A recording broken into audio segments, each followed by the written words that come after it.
owning my position as a Christian who's not sitting on their butt and warming their hands. And I'm not going to sit on my hands and just allow our nation to go crumbling to the ground. We, the Christians, are supposed to have a voice. What we fail to realize is we are political whether we like it or not.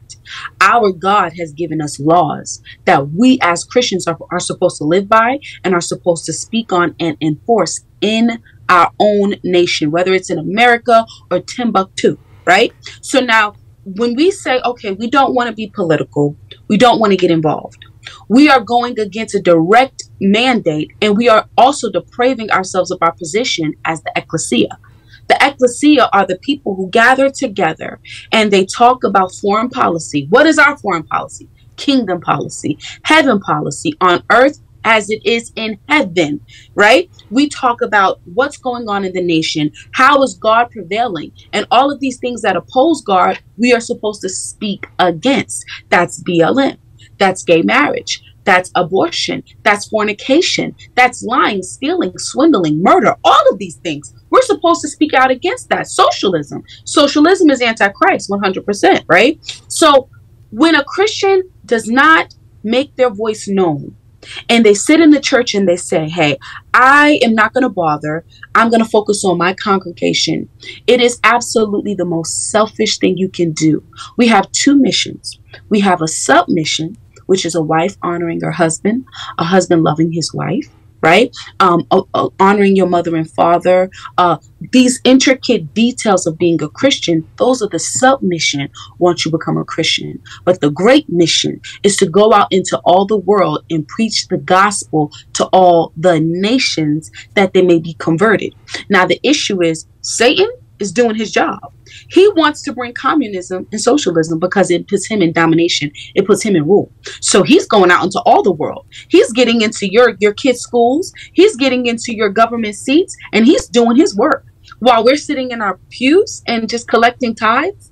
That doesn't make sense. I mean, part of what you're saying, Bevelyn, is that there actually has been a really glorious tradition of activism in the Black church. Now, these days it seems to incline to the left. But I think what you're saying is not just in the Black church, but in the church generally, we need activism on the other side in defense of core Christian principles.